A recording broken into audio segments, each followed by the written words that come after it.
আমি এক জায়গায় চেয়ারম্যান সাহেবের জন্য দোয়া করতেছি, কয় না হুজুর ইলেকশনে এমপিতে দাঁড়াবো।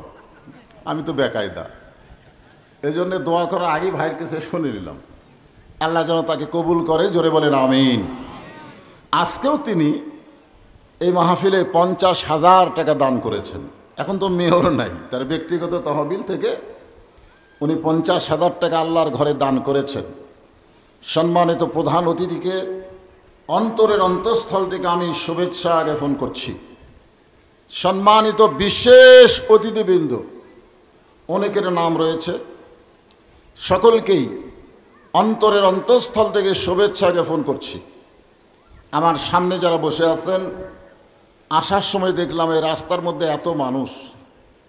আমি যে বক্তা আসতেছি, আমি মনে করলাম এরা বুঝি আমাকে চেনে না, গায়ের সঙ্গে ধাক্কা লাগতেছে, তাও একবারও তাকায় দেখে না। এত মানুষ এই রাস্তায় ঘোরাফেরা করতেছে, সামান্য কয়েকটা দোকানদার বসে আছে, সেখানে এত মানুষের ভিড়। এখানে আল্লাহর কোরআনের আলোচনা হচ্ছে, সুবহানাল্লাহ বলেন। এই জায়গাকে বলা হয়েছে বেহেশতের বাগান।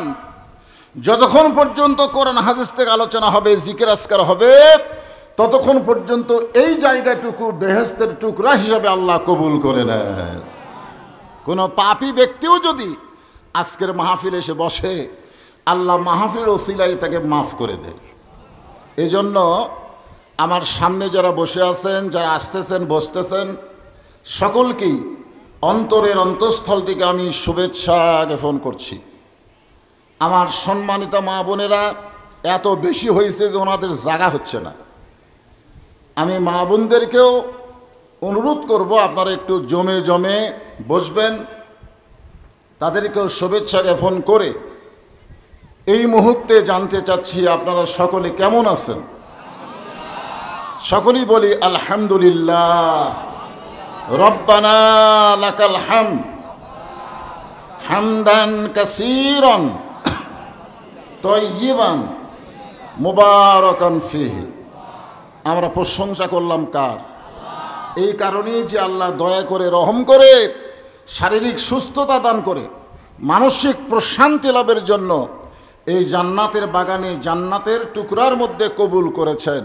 বিশ্বাস করতে হবে যে আল্লাহ আমাদেরকে জান্নাতের টুকরাই কবুল করেছেন, সে আল্লাহ আমাদেরকে জান্নাতেও কবুল করবেন ইনশাআল্লাহ। আপনাদের কি মনে হয় এই জায়গার মধ্যে যারা বসেছেন আপনারা জাহান্নামে যাবেন? না, কিছু চাল চরিত্র দেখলেই বোঝা যায় যে আল্লাহ মা সাবাকা বিন হাসানাতিন ফামিনাল্লাহ, আল্লাহর এই আয়াত অনুযায়ী আমাদেরকে জান্নাতের টুকরাই কবুল করলেন। রহমাতি ওয়াসিয়াত কুল্লা শাইইন ফাসাকতুবুহা লিল্লাযিনা ইয়াত্তাকুন। জোরে কোন আমিন। আমরা দরুদ সালাম পেশ করছি মানবতার মহান নেতা আমাদের নবী ভাগ্য গুণে, সুবহানাল্লাহ বলেন। আমরা কপাল পোড়া না। আমরা কি কপাল পোড়া? আমরা হলাম ভাগ্যবান, যেমন একটা নবীর উম্মত হতে পারলাম যেই নবী নিজে জান্নাতে যাবে না যতক্ষণ আমাদেরকে আল্লাহ জান্নাতে না দিবেন। হ্যাঁ, এমন একজন নবী আমরা ভাগ্য গুণে পেয়েছি। খুশি না বেজার? তাহলে আর একবার বলি সাল্লাল্লাহু আলাইহি ওয়াসাল্লাম। আসুন ভূমিকা লম্বা না করে সরাসরি আল্লাহর কোরআন থেকে আলোচনা। আল্লাহ বলতেছেন ওমান আহসানু কওলাম মিম্মান দা ইলাল্লাহ। ওই ব্যক্তির চাইতে উত্তম কোনো ব্যক্তি নাই যে ব্যক্তি আল্লাহ রাস্তায় মানুষকে দাওয়াত দেয়। এ কথা কার? হ্যাঁ, দেখেন এই কথা বললি তো হতো, কিন্তু এরপরের কথাগুলো খুবই গুরুত্বপূর্ণ। সবাই আল্লাহ রাস্তায় মানুষকে দাওয়াত দিতে পারবে, কিন্তু সকলের দাওয়াত আল্লাহ গ্রহণ করবে না। হ্যাঁ, وعمل صالحا وقال إنني من المسلمين لما تقولوا ما لا تفعلون। বক্তা তুমি ওয়াজ করবা ভালো, তুমি আমল করবা না। আল্লাহ কোরআনে বলেছেন ওয়ামিলা সালিহান, যারা আল্লাহ রাস্তায় দাওয়াতি কাজ করবে তাদের আমলটা কেমন হওয়া লাগবে? ভালো হওয়া লাগবে। আমিলা সালিহান মানে ভালো আমল। জোরে বলেন কি আমল? এবং সে যে একজন মুসলমান এই পরিচয় দিয়া দাওয়াতের কাজ তাকে শুরু করতে হবে। এখন আপনারা বলেন মুসলমান এই শব্দের বাংলা অর্থ কি? সারা জীবন আমরা শুনেছি ইসলাম মানে শান্তি। ইসলাম মানে শান্তি নাই, ইসলাম মানে শান্তি এটা না। ইসলাম শব্দের অর্থ হলো আত্মসমর্পণকারী। কার কাছে? আরো জোরে বলেন, আল্লাহর কাছে।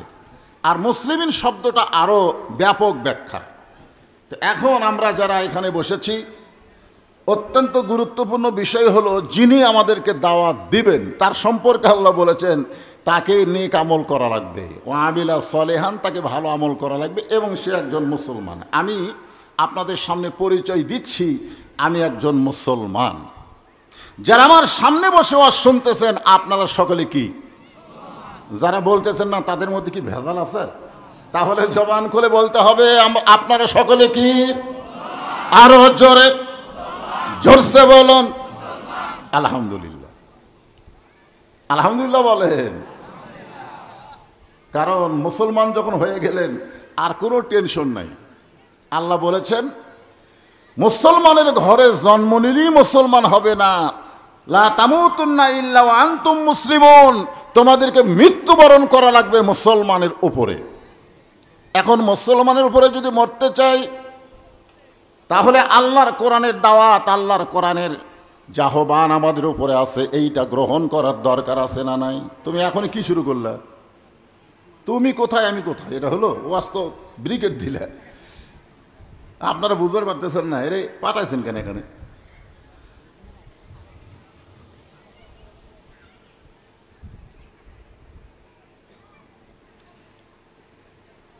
এখনই এর হাত দিয়ে টাকা কে পাঠালো?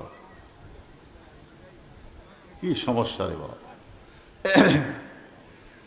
ছোট বাচ্চাদেরকে ভালোবাসতে হবে। আল্লাহ রাসূল বলেছেন বড়দেরকে তোমরা সম্মান করো, তোমাদের বন্ধুদেরকে তোমরা মহাব্বত করো, আর ছোট ছোট বাচ্চাদেরকে তোমরা স্নেহ করো। এটা কার হাদিস? আল্লাহ রাসূলের। ছোট ছোট বাচ্চাদেরকে আমাদের শিখাইতে হবে, তালিম দিতে হবে। আমাকে এখানে ওঠার পরে একজন বলল, হুজুর ছোট ছোট বাচ্চা সব মসজিদে আসে, আমরা নামাজ শুরু করে দেই আর ডিস্টার্ব শুরু করে দেই। এরকম বাচ্চাদেরকে মসজিদে আনা আমরা পক্ষে না। আল্লাহ রাসূলও বলেছেন 7 বছর বয়সে তোমার বাচ্চাকে তুমি তালিম দিবা। ধরে কোন কি দিবা? তালিম মানে কি? শিক্ষা দেওয়া লাগবে। যে আমরা এমন একটা ঘরের মধ্যে ঢুকতেছি যেই ঘরের মধ্যে পা দেওয়ার সঙ্গে সঙ্গে আমাদের দুনিয়াবি কোনো দল থাকে না, সমস্ত মুসলমান এক দল হয়ে যায়। ধরে বলেন কথা ঠিক? আপনাদের এই মসজিদে যখন কেউ ঢোকে, আওয়ামী লীগ হয়ে কেউ ঢোকে, বিএনপি হয়ে কেউ ঢোকে, জামাত ইসলাম হয়ে কেউ ঢোকে, ঢোকার সাথে সাথেই আর কোনো দল নাই, কাঁধের সঙ্গে কাঁধ মিলাইয়া, পায়ের গোড়ালির সঙ্গে গোড়ালি মিলাইয়া আমরা সকলে ভাই ভাই। সেই মসজিদকে লক্ষ্য করে আজকের এই মাহফিল। একটু মনোযোগ দিবেন। আল্লাহ রাসূল দুনিয়া থেকে বিদায় নেওয়ার পরে রাসূল বলে গেছেন আমি চলে যাওয়ার পর তোমরা কখনো গুমরাহি হবে না, আমি চলে যাওয়ার পর তোমরা পথভ্রষ্ট হবে না। 2টা জিনিস আমি তোমাদের মধ্যে রেখে গেলাম, একটা হলো আল্লাহর কোরআন আর একটা হলো আমি নবীর সুন্নাহ। একটা হচ্ছে আল্লাহর কোরআন আর একটা কি? নবীর সুন্নাহ। মা আতাকুমুর রাসূলু ফাখুযুহু ওয়া মা নাহাকুম আনহু ফান্তাহু। আল্লাহ কোরআন দিয়ে বলে দিয়েছেন নবী যেগুলো করেছেন সেগুলো তোমাদের করা লাগবে, নবী যেগুলো করে নাই সেগুলো ইবাদত মনে করেও করা যাবে না। নবীর হাদিস। আল্লাহ রাসূল ফজরের নামাজের পরে সাহাবীর দিকে মুখ ঘুরে বসেছেন। 2 ওয়াক্ত নামাজের সালাম ফেরানোর সঙ্গে সঙ্গে নবী সাহাবীর দিকে মুখ ঘুরাতেন। একটা হলো ফজর আর একটা হলো আসর। একটা কি? একটু হোহা করা লাগবে। ফজর আর একটা হলো আসর। তো ফজরের সালাম ফিরে নবী সাহাবীর দিকে মুখ ঘুরে তাকায় দেখলেন এক সাহাবীর চোখ 2টা রক্তের মতন লাল। 2টা চোখ কি? রক্তের মতন লাল। তো রাসূল চমকে বললেন তোমার চোখে মনে হয় অসুখ করছে। আমরা সবাই চোখ সাদা নিয়ে নামাজ পড়লাম, তোমার চোখ 2টা লাল কেন? তখন বলতেছি ইয়া রাসূলুল্লাহ আপনার পিছনে আমি এশার নামাজ আদায় করেছি। এশার নামাজ আদায় করার পর আমি যখন বাড়িতে গেলাম, বাড়িতে গিয়ে যখন ঘুমের বিছনায় তখন একটা দোয়া পড়তেছিলাম, আল্লাহুম্মা বিইসমিকা আমুতু ওয়া আহইয়া। এই দোয়াটা পড়ার সাথে সাথে আমুতু শব্দটা আমাকে এমনভাবে ভয়ে ভীত করে দিল যে এই ঘুমের মধ্যেই যদি আমার মৃত্যু হয়, আমি কি আমার জীবনের সব গুনাহ মাফ করে নিবার পারছি? এই জন্যে আমি না ঘুমায়া সারা রাত আমি আল্লাহর কাছে কান্নাকাটি করেছি, তওবা করেছি, আমি নামাজ পড়েছি, কোরআন শরীফ পড়েছি। এই সারা রাত জাগার কারণে, কান্নাকাটি করার কারণে, নামাজ পড়ার কারণে, কোরআন তেলাওয়াতের কারণে রাতটা আমার শেষ হয়ে গেল। আমি আজকে রাত্রে ঘুমাতে পারি নাই। আবার ফজরের আজান যখন দেয়, আজান শোনার সঙ্গে সঙ্গে এই মসজিদে হাজিরা দিলাম এবং আপনার পিছনে জামাতের সঙ্গে ফজরের নামাজ আদায় করলাম। আপনারা সুবহানাল্লাহ করলেন, কিন্তু নবীর সামনে এই কথা বলার সাথে সাথে নবী বললেন নাউজুবিল্লাহ। আপনারা বলেন তো নবী কি ভুল বলছেন? তো আপনারা তো সুবহানাল্লাহ বললেন, কি জন্য বললেন? আল্লাহর নবী বললেন নাউজুবিল্লাহ। সমস্ত সাহাবীরা চুপ করছে যে এইরকম ইবাদতকারী, ইবাদতের কথা শুনে নবী নাউজুবিল্লাহ বলার কারণ কি? ওমর ফারুক বললেন, হুজুর এই নাউজুবিল্লাহ মানুষ কখন বলে এটা তো আপনার কাছে আমরা শিখেছি। আলহামদুলিল্লাহ কখন বলে, সুবহানাল্লাহ কখন বলে, ইন্নালিল্লাহ কখন বলে, এইটা আপনারা জানেন না। কথা কেন জানেন কি জানেন না? আবার নাউজুবিল্লাহ কখন বলে এটাও জানা লাগবে তো। আল্লাহ রাসূল বললেন, সাহাবী এশার নামাজের পরে তুমি সারা রাত কান্নাকাটি করেছো, তওবা করেছো, নামাজ পড়েছো, কোরআন তেলাওয়াত করেছো, এই তরিকা তুমি পেলে কোথায়? এই নিয়মটা তুমি কোথায় পেলে? আমি নবী এশার নামাজের পরে খুব তাড়াতাড়ি বাড়িতে গিয়া আমার বউরে নিয়ে ঘুমায়া যাই।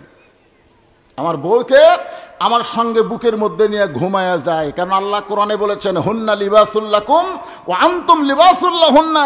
স্বামী স্ত্রী যখন বিছনায় ঘুমাতে যাবা, মাঝখানে কোনো ফাঁক রাখা যাবে না।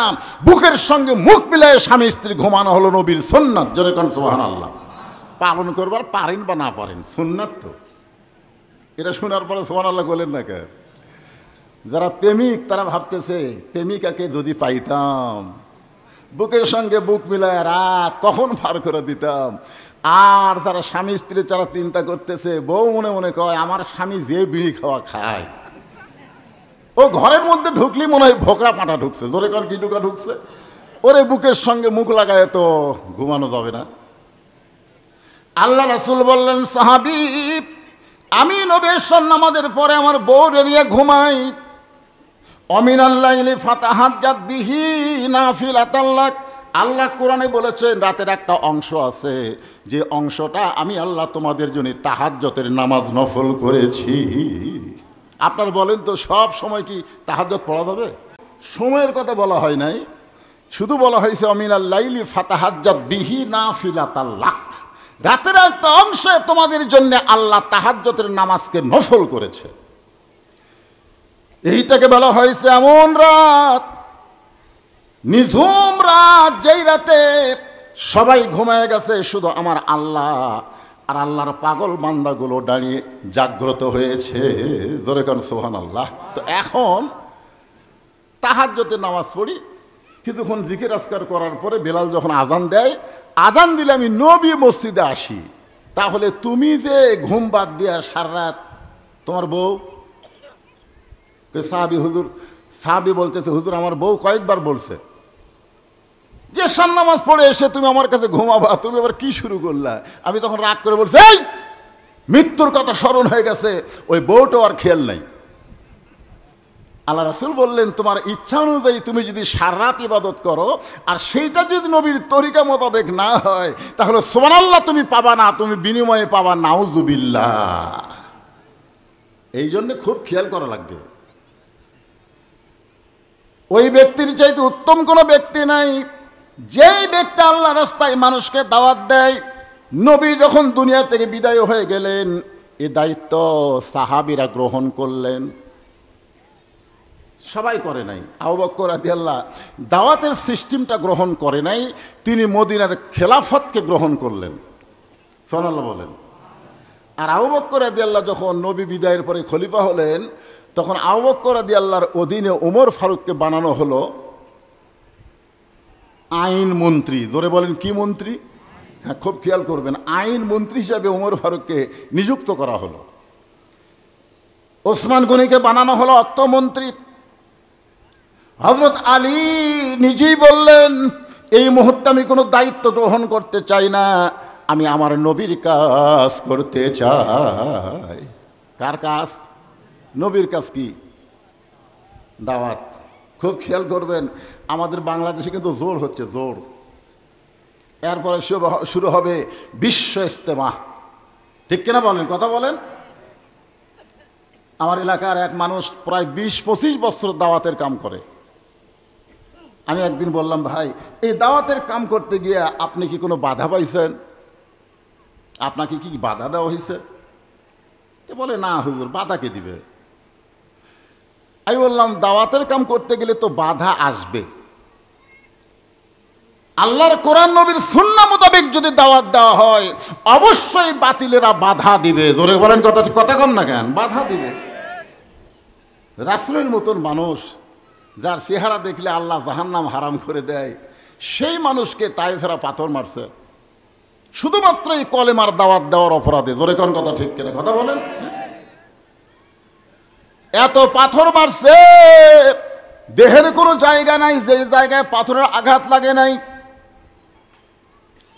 যখন উম্মাহাতুল মুমিনিন মা আয়েশা নবীকে গোসল করাচ্ছিলেন, এক সময় বলে, ইয়া রাসূলুল্লাহ, আপনার মুখের দিকে তাকাইলে এত সুন্দর, কিন্তু গায়ের জামা যখন খোলেন আপনার দেহ এত কালো কালো দাগ।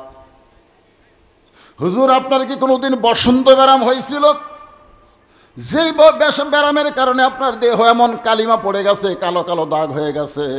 রাসূল বলে, আয়েশা, এটা কোনো রোগের দাগ না, বসন্তের দাগ না, এইটা হলো কলেমার দাওয়াতের দাগ। তা আপনি এত দোয়া করেন আল্লাহর কাছে যে, আল্লাহ, আমাকে যে পাথর মারছিল তায়েফবাসীরা, ওই পাথরের আঘাতের দাগগুলো তুমি মুছে দাও, তুমি মুছে দাও। আল্লাহর কাছে এই দোয়া করলে কি আপনার দাগ আল্লাহ মুছে দিবে না? রাসূল বলেন, আয়েশা, আল্লাহ আমার দাগ মুছে দিবার চাইছিল লাইলাতুল মিরাজে, কিন্তু আমি রাসূল বলেছি এই দাগগুলো হবে কঠিন হাসরের ময়দানে আমার উম্মতকে সুপারিশ করার ওসিলা। জোরে কোন সুবহানাল্লাহ।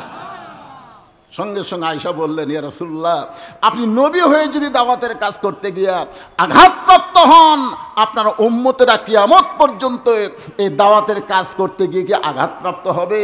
রাসূলের উপরে কোরআনের আয়াত নাজিল হলো, কুল জাল হাক্কু ওয়া যাহাকাল বাতিল ইন্নাল বাতিলা কানা যাহুকা। হক পথে হক দাওয়াত কোনোদিন বাতিলেরা গ্রহণ করবে না। জোরে কোন কথা, ঠিক কি না? আলী বললেন, নবীর দাওয়াতের কাজকে আমি গ্রহণ করলাম। মদিনার চারিদিকে তাকায় দেখে সবাই মুসলমান, সবাই মুসলমান, মুসলমানের কাছে দাওয়াতের কোনো দরকার। আর আমাদের বাংলাদেশি দাওয়াত দেওয়া লাগে, কারণ আমরা নামে মাত্র মুসলমান, মসজিদে মুসল্লি পাওয়া যায় না। তাবলীগ ভাইরা প্রত্যেকটা মুসলমান নামধারীকে নামাজি বানানোর জন্য দাওয়াত দিচ্ছে। জোরে বলেন, ঠিক কি না? নামে মাত্র মুসলমান, মসজিদে মুসল্লি নাই। কে বাবা, কি খবর? বলে, হুজুর, ওয়াক্তের মুসল্লি হয় না, মানে ফজর, জোহর, আসর, মাগরিব, এশা, এই 5 ওয়াক্তের মুসল্লি হয় না, তবে জুমার দিনে ভরে যায়। হুজুর, আপনার বলেন তো, জুমার নামাজ আর 5 ওয়াক্ত নামাজ আপনারা মসজিদ কি জন্য বানাচ্ছেন? জুমার নামাজের জন্যে না 5 ওয়াক্ত নামাজের জন্যে? সবাই বলা লাগবে তো, শুধু জুমার নামাজের জন্য যদি বানান তাহলে মসজিদে মুসল্লি হয় না, এটাই রেজাল্ট। আর 5 ওয়াক্ত নামাজের জন্য যদি মসজিদ হয়, 1 কাতার 1.5 কাতারের উপর মুসল্লি নাই। রাসূল বলেছেন, বাইনাল আবদি ওয়াল কুফরি তরকুস সালাত, বান্দার কাফেরের মধ্যে পৃথক করার জিনিসটা হলো নামাজ। যেই ব্যক্তি কলেমা গ্রহণ করার পরে নামাজ পড়ে না, ওকে নতুন করে কলমা পড়ে আবার নামাজ ধরা লাগবে। জোরে কোন কথা, ঠিক কিনা? কারণ নামাজ নাই, লা সালাত আলা দিনা, যার নামাজ নাই তার কোনো ধর্মই নেই। এই হিসাবে আমাদের বাংলাদেশের তাবলীগ জামাত কিন্তু হিন্দুদের কাছে যায় না। একই পাড়ায় দেখবেন মুসলমান যেগুলো বাড়ি, সেগুলো বাড়ি গিয়ে বলে, ভাই আসরের পরে বয়ান হবে বা মাগরিবের পরে বয়ান হবে, তোমরা আসো। ওই ধারটা হিন্দু যায়, অকয় না। আপনার বলেন তো, রাসূলের দাওয়াত কি মুসলমানের কাছে না বিধর্মীর কাছে? জোরে বলা লাগবে। হ্যাঁ, আল্লাহ রাসূল মুসলমানদেরকে কখনো কলেমার দাওয়াত দেয় নাই, বরং যারা এখনো ইসলাম গ্রহণ করে নাই তাদেরকে দাওয়াত দিয়েছেন। আর আমরা একই পাড়ায় হিন্দু মুসলমান বসবাস করে আমরা খালি মুসলমানদেরকে ডাকি, কিন্তু হিন্দুদেরকে আমরা দাওয়াত দিই না। হযরত আলী খেয়াল করে দেখলেন গোটা মদিনায় কোনো বিধর্মী নাই, গোটা মদিনার সবাই মুসলমান।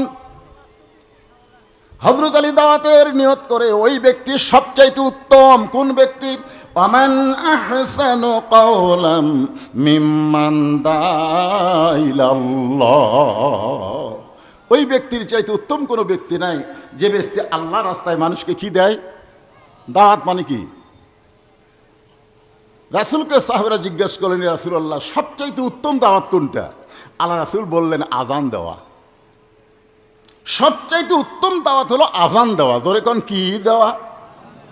আপনাদের মুয়াজ্জিন যে আজান দেয় এটা কি নিজের আজান না আল্লাহর আজান? আল্লাহর। মুয়াজ্জিন সাহেব কিন্তু নিজের কথা বলে না, যেভাবে দাওয়াতের সিস্টেম রাসূল দিয়েছেন ঠিক সেইভাবে আজান দেয়। আমার এলাকার এক মুয়াজ্জিন সাহেব, আসসালাতু খায়রুম মিনান নাওম কোন নামাজে বলা লাগে? ধরে কোন এই যারা নামাজ পড়েন তারা একটু হুহা করেন, কোন নামাজে? যারা নামাজ পড়ে না ওরাও জানে, ওরা যে চেতন পায় না তা কিন্তু না। এই আসসালাতু খায়রুম মিনান নাওম শোনার পরে এদের ঘুমটা আরো চাপিয়ে ধরে। জোরে কোন কথা ঠিক কিনা? আগে চেতন ছিল কিন্তু এটা শোনার পরে ঘুম আরো ভালো।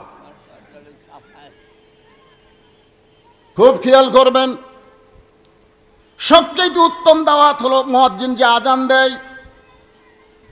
হযরত আলী মদিনা অতিক্রম করে ঘোড়ার পিঠে চড়ে একটা নতুন জায়গায় কলেমার দাওয়াতের নিয়ত করেছে। নতুন একটা জায়গায় কলেমার দাওয়াত দিবেন, এই নিয়তে হযরত আলী একটা ঘোড়ার পিঠে চড়ে রওনা করেছেন। সেই সময়ে সবচাইতে দ্রুতগামী যানবাহনের নাম ছিল ঘোড়া। সবচাইতে দ্রুতগামী যানবাহনের নাম কি? জোরে বলেন। ঘোড়ার পিঠে চড়ে হযরত ওমর মদিনার শহর ছেড়ে দূরবর্তী কোনো এলাকায় টার্গেট করে দাওয়াতের কাজে যখন রওনা দিলেন, মদিনা অতিক্রম করার সঙ্গে সঙ্গে হযরত আলী দেখলেন রাস্তার পাশে সুন্দর একটা মসজিদ গড়ে উঠেছে। সুবহানাল্লাহ।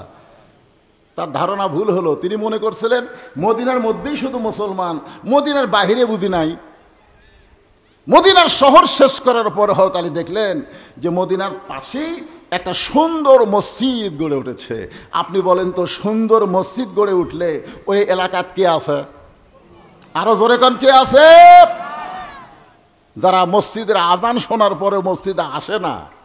আপনি যতই মুসলমান বলে দাবি করেন, আল্লাহ রাসূল বলেছেন মান তারাকা সালাতু মুতাম্মিদান ফাকাত কাফারা। আবার অন্য হাদিসে বলা হয়েছে মান তারাকা সালাতু মুতাম্মিদান ফাকাত জাযাউ জাহান্নাম। ইচ্ছা করে এক ওয়াক্ত নামাজ যারা বাদ দিল অবশ্যই জাহান্নাম তাদের ঠিকানা বানায় নিল। ইচ্ছা করে এক ওয়াক্ত নামাজ যারা বাদ দিল তারা আল্লাহর সঙ্গে কুফরি করলো। নাউজুবিল্লাহ জোরে কয় না, এ জায়গা নাউজুবিল্লাহ বলা লাগবে তো। এরে ছেলেরা, এই মাগরিব এশা নামাজ পড়ো নি? এখন এরা নামাজ না পড়ে ওয়াজ শুনতেছে, নাউজুবিল্লাহ কেমনে কয়? তো ওয়াজগুলো তো হামাকির বিরুদ্ধে যাচ্ছে। হুজুর শোনেন, এই 10-এর টাকা লিয়া, পৌরসভার টাকা লিয়া শুধু মসজিদকে সুন্দর করানোর জন্যে মসজিদ নির্মাণ হচ্ছে না, মসজিদ নির্মাণ হবে নামাজ আদায়ের জন্য। জোরে কোন কথা ঠিক? হ্যাঁ, আল্লাহ রাসূল বলেছেন যদি নামাজের সময় না হয়, এমন সময় তোমরা যদি কোনো মসজিদ দেখতে পাও আল্লাহর শুকরিয়া আদায় করার জন্যে 2 রাকাত নামাজ মসজিদে গিয়ে আদায় করো। সে নামাজের নাম হলো দুখুলুল মসজিদ। সুবহানাল্লাহ বলেন। হযরত আলী দাওয়াতের কাজ শুরু করার আগেই এত সুন্দর একটা মসজিদ দেখার পরে তার মন বলতেছে আল্লাহর ঘরের মধ্যে গিয়া 2 রাকাত নামাজ পড়ব। ঘরের মধ্যে গিয়া, জোরে কোন কার ভিতরে? বাহিরে না, বারান্দায় না, ভিতরে। আপনারা কোন জায়গায় নামাজ পড়ে শান্তি পান? আপনারা ভিতরে নামাজ পড়ে শান্তি পান? আমার এলাকার অনেক মুসল্লি আজান দেওয়ার পর পরে আসে কিন্তু ভিতরে ঢোকে না, বাইরে ঘরে। কে বাবা ভিতরে ঢুকবি না? সবাই ঢুকুক হুজুর, সবাই ঢুকুক। আমি এত বোকা না যে সামনে কাতারে নামাজ পড়বো, সালাম ফিরানোর পরে আর বারান যাবে না। এত বোকা আমি না। কারণ বিশেষ করে মাগরিবের নামাজ, এশার নামাজ, জোহরের নামাজের সালাম ফিরানোর পরে সুন্নত নফল আছে না নাই? কতগুলো লোক দেখুন সালাম ফিরানো সে যারা সুন্নত শুরু করছে ওই আর বারবার পারতেছে না। কি বেকায়দারে, ভুল করছে আজকে আর করবো না।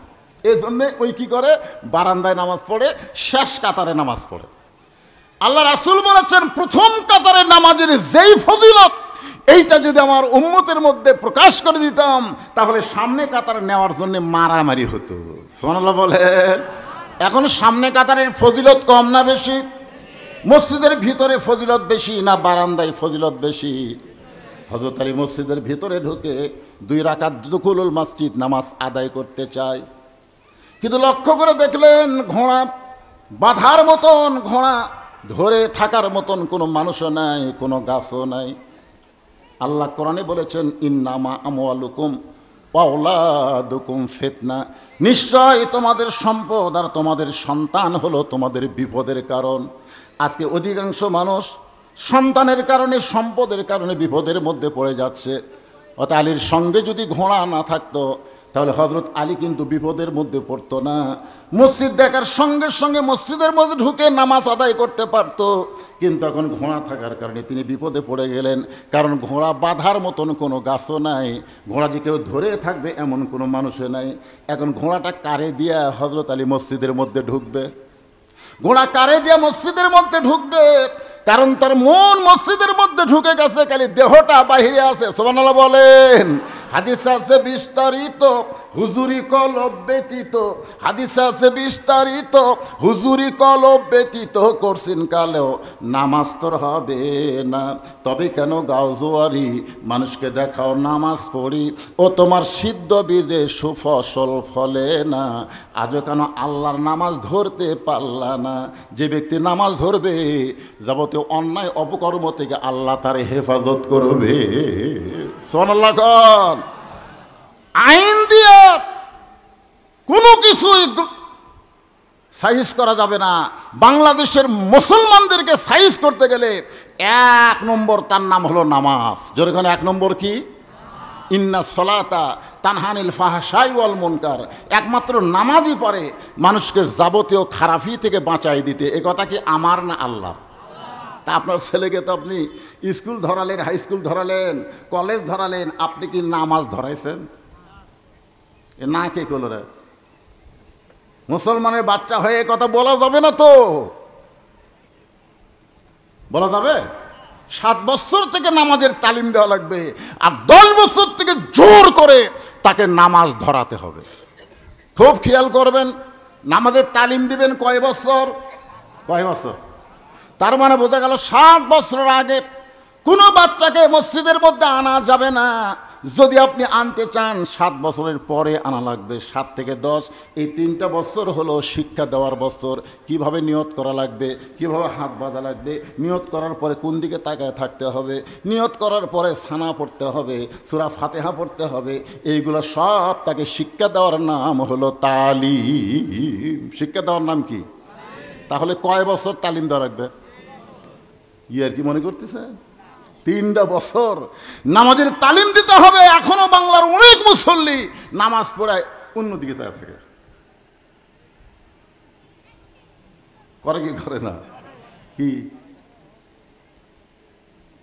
রে আল্লাহ কয় নামাজের জোরে ফায়েসাকাত যাবে দূরে, পাক কোরআনের আছে ঘোষণা। এখন আকাম কুকাম নামাজ রোজা একসাথে বান্ধিয়া বোঝা, আকাম কুকাম নামাজ রোজা একসাথে বান্ধিয়া বোঝা, জাহান নামে দিয়া সরাওয়ানা। আজ কেন আল্লাহর নামাজ ধরতে পারলা না? নামাজের নিয়ম আছে না নাই? যেখানে আছে না নাই? এমন সময় হযরত আলী দেখতেছেন রাস্তা দিয়ে একজন আল্লাহর বান্দা আসতেছে। রাসূল বলেছেন আসসালামু কাবলাল কালাম, কথাবার্তা বলার আগেই দেওয়া লাগবে কি? লোকটাকে যখন হযরত আলীর নিকট আইছে, হযরত আলী বললেন আসসালামু আলাইকুম ইয়া আব্দুল্লাহ, রে আল্লাহর বান্দা তোমার উপর আল্লাহর রহমত বর্ষিত হোক। লোকটা বলতেছে ওয়ালাইকুম আসসালাম, আপনি কে হুজুর? যেই বলছে আপনি কে হুজুর, হযরত আলী চুপ করছে। কে রে, আমারে চিনে না? এইরকম মুসলমান কি মনে করেন? এখন আপনাদের গুরুদাসপুরে আমার শাহিদ আলী ভাই বলল যে প্রত্যেক বক্তা এসেছে একটা দুটা পাঁচটা করে ওয়াজ করছে, আর আপনি এক বছরে এই গুরুদাসপুরে 40টা ওয়াজ করছেন। কয়টা ওয়াজ করছি? আপনাদের পৌরসভার মধ্যে 40টা ওয়াজ করছি। তারপরে যদি কেউ আমাকে বলে আপনি কে হুজুর, তখন আমার মনে হবে কে রে, এখন পর্যন্ত আমাকে চেনে না, তাহলে তো ওয়াজও শোনে না, ওয়াজের মাহফিলেও যায় না। যদি ওয়াজ শুনতো, ওয়াজের মাহফিলে যাইতো, এইটা কোন হুজুর কেউ বলার আগেই বলে দিবার পারতো। জোরে কোনো কথা ঠিক কিনা কথা বলেন? লোকটা ওয়ালাইকুম আসসালাম বলার পরে বলতেছে আপনি কে হুজুর। হযরত আলী বুঝতে পারলেন লোকটা আমারে চিনে না, যার কারণে বলেছে আপনি কে হুজুর। আলী বলতেছেন আমি যেই হুজুরি হই না কেন, আমার ঘোড়াটা ধরো, আমার ঘোড়াটা একটু ধরো, আমি আল্লাহর ঘরে গিয়া 2 রাকাত নামাজ পড়তে চাই। লোকটা বলতেছে 2 রাকাত কেন, 200 রাকাত পড়েন, আমার কোনো আপত্তি নাই। কি কয় রাকাত পড়বে? আলী কয় রাকাত পড়বে? আর লোকটা ঘোড়া ধরে বলতেছে 2 রাকাত কেন, 200 রাকাত পড়েন, আমার কোনো আপত্তি। অতিভক্তি, জোরে বলেন অতিভক্তি, চোরের মন। এই কথাটা আমি আপনাদের গুরুদাসপুরে বলছিলাম। চোরের মন পুলিশ পুলিশ না, চোরের মন হলো র্যাব র্যাব। জোরে কোন চোরের মন কি? কারণ আপনারা কি দেখলেন কয়েকদিন আগে বাংলাদেশের চিত্র কি দেখলেন? চোরও যা, ডাকাতও যা, পুলিশও তাই। জোরে কোন কথা ঠিক কিনা? একটা পুলিশ মরলে মানুষ আর ইন্নালিল্লাহ পড়ে না, পুলিশ মরলেই কয় আলহামদুলিল্লাহ। আগে পুলিশ লীগ ছিল, পুলিশ লীগ। জোরে কান কি লীগ? এই গুরুদাসপুরের তালুকদার পাড়ায় আমি ওয়াজ করতে এসেছিলাম, কিন্তু থানার ওসি সাহেব আমাকে উঠতে দেয় নাই। আমি কইলাম আমার অপরাধ কি? একটাই অপরাধ, আপনি অ্যাঙ্গেলে সরকার বিরোধী কথা বলেন। সরকারের বিরোধী না, শয়তান বিরোধী কথা বলি, ওইটা আগে কোরআন দিয়া চিন্তা করা দরকার। জোরে কোন ঠিক কি না? শয়তানের বিরুদ্ধে কথা কোরআনে আছে না না? এ কথা বলেন আছে না না? এই সাইডে চিল্লা চিল্লা হয় কেন? এই ছোট ছোট বাচ্চারা এই যে সিজার করা, খোঁজলে দেখেন। অনেকে বলে হুজুর আপনি সিজার করাকে একেবারে নেগেটিভ দৃষ্টিতে দেখেন। আরে নেগেটিভ দেখার কারণ হলো এই স্টেজের উপরে যত মানুষ আমরা বসে আছি, একটাও সিজার করে না। আচ্ছা কে ভাই আপনি সিজার করা? তাহলে আপনারা কি মনে করেন আমাদের মা বোনেরা সিজার ছাড়াই বাচ্চা নিয়েছে? বাংলাদেশে আমি 3টা কথা অনেক মাহফিলে বলি, যারা ডাক্তার তাদের কোনোদিন সন্তান সিজার করে হয় না। ডাক্তারের বউ কোনোদিন তার বউরে সিজার করে সন্তান নেয় না, কারণ ডাক্তার জানে সিজার করে সন্তান নিলে মায়েরও ক্ষতি, সন্তানেরও ক্ষতি, এটা ডাক্তার জানে। বাংলাদেশের কোনো মৌলানার বাড়িতে মিলাদ হয় না, কারণ মৌলানা জানে মিলাদ একটা ফাও কাম, এটা পড়াও কিন্তু বাড়িতে পড়ে না। খোঁজ করে দেখবেন কোনো মৌলানার বাড়িতে কি হয় না, মিলাদ হয় না। 3 নম্বর কথা হলো এই বাংলাদেশে কোনো পীরের বউ পীরের হাতে মুরিদ হয় না। আপনি দেখবেন বিশাল বিশাল পীর, কিন্তু ওর বউ মুরিদ হয় না, কারণ ওর বউ জানে মাঝে মাঝে মুরিদের বউয়ের সাথেই আমার পীর সাহেব চোখ মারে। ওরা জানে না, চিনে না, এই কারণে মুরিদ হচ্ছে, কিন্তু এত সহজ না। এই যে চিল্লা চিল্লি যে বাচ্চারা করতেছে দেখবেন এরা অস্থির, কারণ জন্মের সময় এদের একটা অস্থিরতা তৈরি করে দেওয়া হয়েছে। যখন জন্ম নেবে তার 2 দিন আগে যে মায়ের পেট কাটছে, পেট কাটা দেখে পেটের মধ্যে ঘুমায় আসান কি করবে? ডাক্তার পাও ধরে একটা ঘুরানি দেয়, ওই ঘুরানিতে ওর মাথার মধ্যে একটা ঝাঁকি খায়, এরকম যেই ঘুরানি দেয় মাথা এই করে একটা কান্না দেয়, ওই যে ঝাঁকি খাচ্ছে ওই ঝাঁকি তো আর স্থায়ী নেই, অস্থির। এই যেগুলো দৌড়াচ্ছে সবগুলো এই অস্থির। আরো খারাপ হবে যদি আমাদের মায়েরা এই সিজার করাটা অব্যাহত রাখে। নরমালে বাচ্চা হলে মায়েরও লাভ, সন্তানেরও লাভ। সময় পাইলে আমি আজকাদের আপনাদের নগদ নগদ কোরআনের মাহফিলে দেখায় দিব। এবার একটু খেয়াল করেন, লোকটা বলতেছে 2 রাকাত কেন, 200 রাকাত পড়েন, আমার কোনো আপত্তি। এত সুন্দর কথা যেই বলেছে, হযরত আলী মনে মনে নিয়ত করছে, আল্লাহ যেই ব্যক্তি আমাকে ঘোড়া ধরে আমাকে 2 রাকাত নামাজ পড়ার সুযোগ করে দিচ্ছে, আমি নামাজ শেষ করে তাকে 2টা দিরহাম হাদিয়া দিব। সুবহানাল্লাহ বলেন। হাদিয়া দেওয়ার কথা ইসলামে আছে না নাই? কারণ লোকটা আমার ঘোড়া ধরে আমাকে 2 রাকাত নামাজ পড়ার সুযোগ করে দিল, নামাজ শেষ করে তাকে 2টা দিরহাম হাদিয়া দিব। আপনারা দিরহাম মানে কি বুঝতেছেন? বুঝতেছেন না?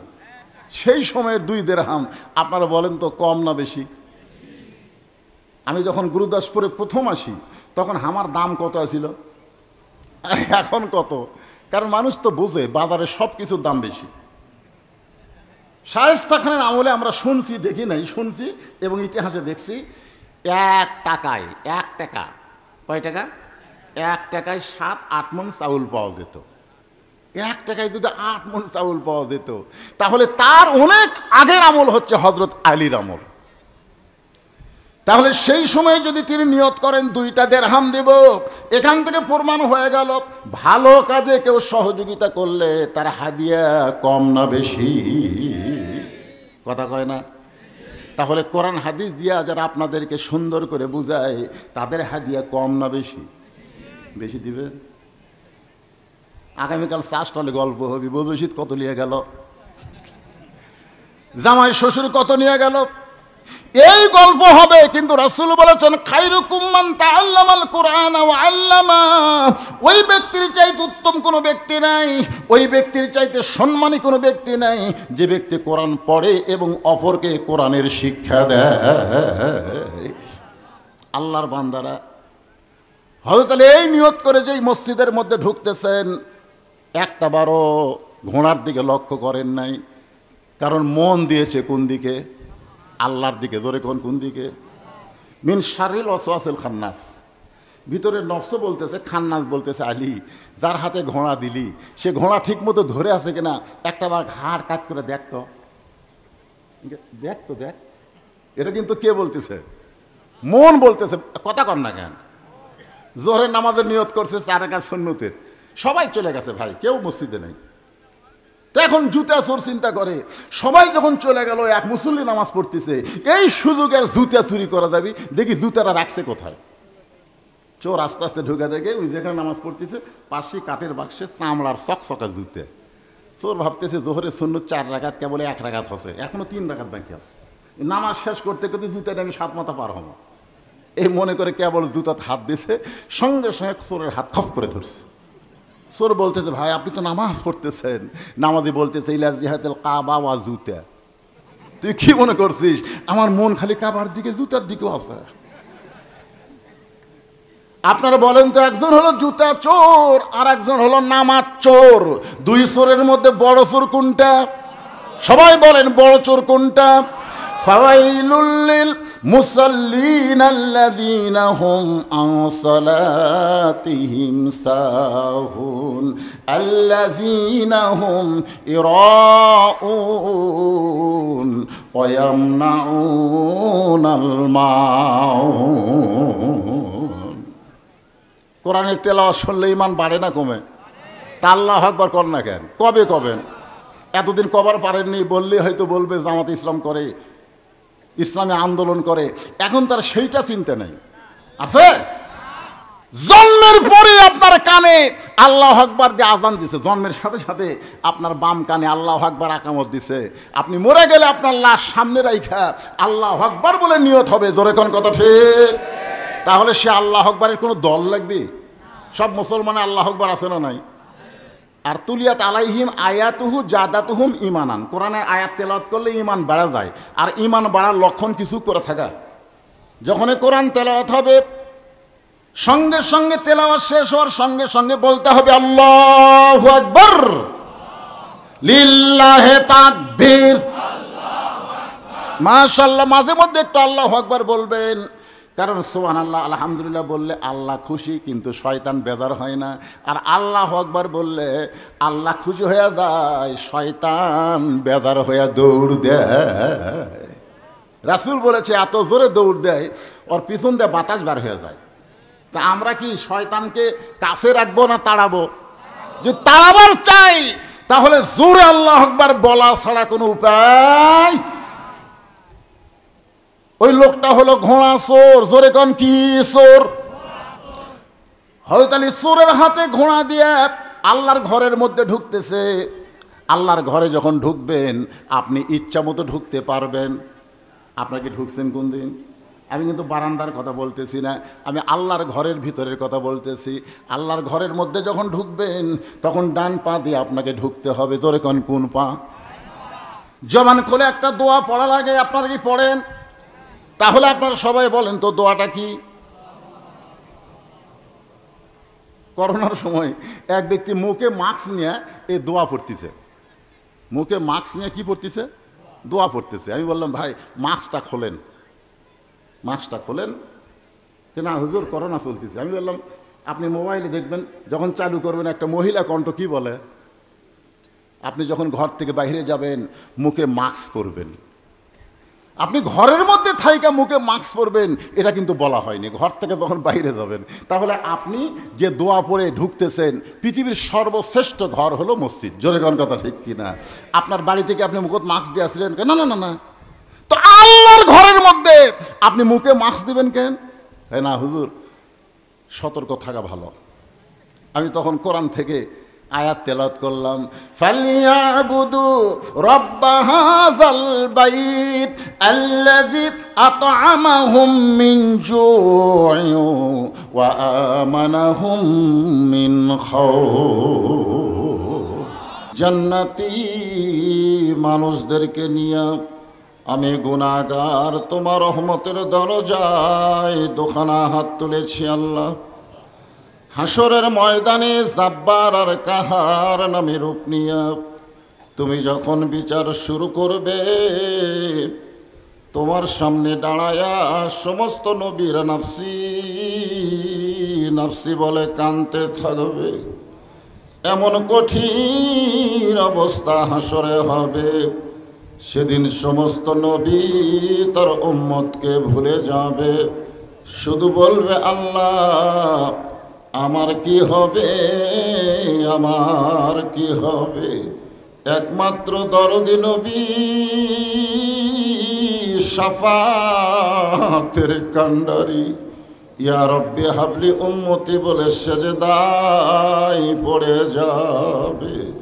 সেই কঠিন মুসিবতের সময় আজকের এই মাহফিলকে ওসিলা করে আমাদের সবাইকে রাসূলের উম্মতের কাতারে আল্লাহ কবুল করে নিও। সুবহানা রাব্বিকা রাব্বিল ইজ্জাতি আম্মা ইয়াসিফুন ওয়া সালামুন আলাল মুরসালিন আলহামদুলিল্লাহি রাব্বিল আলামিন। লা ইলাহা ইল্লাল্লাহ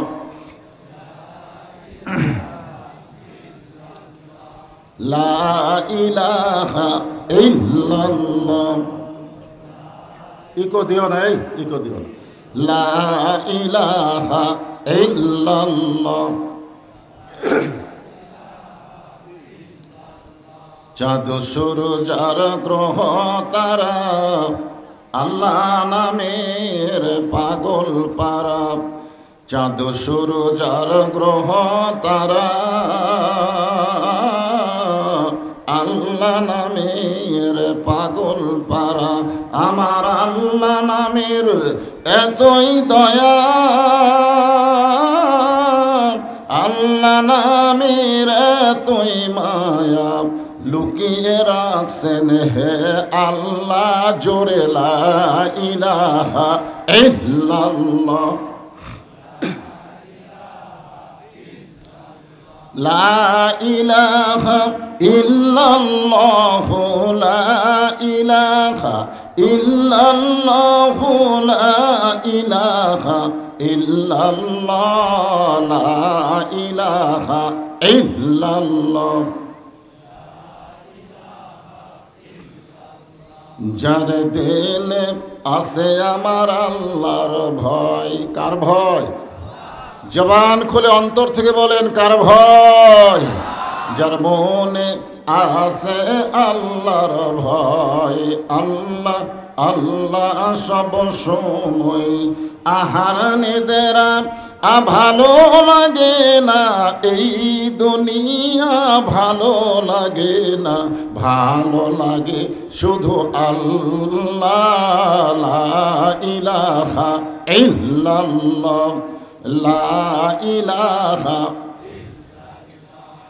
লা ইলাহা ইল্লাল্লাহু লা ইলাহা ইল্লাল্লাহু লা ইলাহা ইল্লাল্লাহ লা ইলাহা লা ইলাহা ইল্লাল্লাহু মুহাম্মাদুর রাসূলুল্লাহ।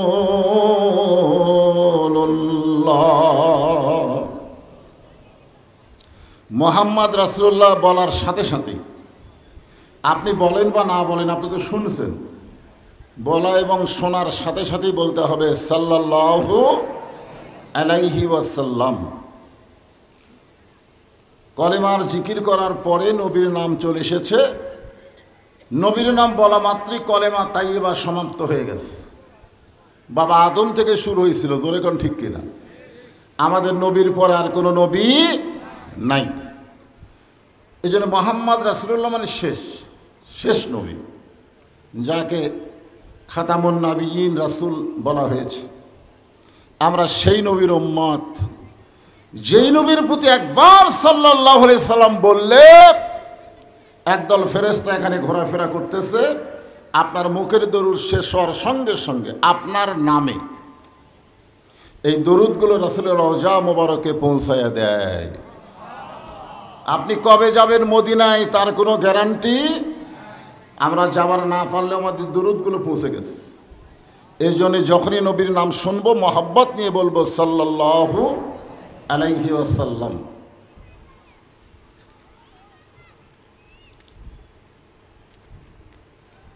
সাসকর পুরান পাড়া বাইতুল মামুর দুনিয়াতে নাই।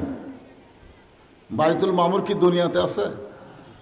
লাইলাতুল মিরাজে আল্লাহ রাসূলের ইমামতিতে ফেরেশতারা রাসূলের পিছনে নামাজ আদায় করেছে, বলেন সুবহানাল্লাহ। সেই মসজিদের নাম হলো বাইতুল মামুর, খুব সুন্দর নাম। জামে মসজিদের উন্নয়ন কল্পে আজকের এই তাফসীরুল কোরআন মাহফিলে, ওয়াজ মাহফিলে আল্লাহ তাআলা যেনাকে সম্মানিত সভাপতির আসনে কবুল করেছেন। মাইকের সাউন্ড একটু কমে দাও, আগেকার মতো করে দাও, ভম ভম করতেছে। আজকের এই মাহফিলের সম্মানিত সভাপতিকে অন্তরের অন্তঃস্থল থেকে আমি শুভেচ্ছা জ্ঞাপন করছি। সম্মানিত সহসভাপতি, আজকের এই মাহফিলের সম্মানিত প্রধান অতিথি, তিনি বললেন 2 বার আপনাদের খেদমত করেছেন, আগামীতে আবার খেদমত করার তৌফিক যেন আল্লাহ দান করে। সকলে বলে আমিন। মসজিদের জন্য কোনো কালেকশন করা হবে না, পৌরসভা থেকে মসজিদকে সুন্দর করা হবে, এমন কথা আমার ওয়াজের জীবনে প্রথম শুনলাম, যে মসজিদের জন্য কোনো কালেকশন করা লাগবে না। খুশি না বেজার? এমন মানুষকেই ভবিষ্যতে আমরা গুরুদাসপুরের পৌরসভার মেয়র হিসাবে দেখতে চাই। না ভাইয়ের নিয়ত আরো বড় নাকি?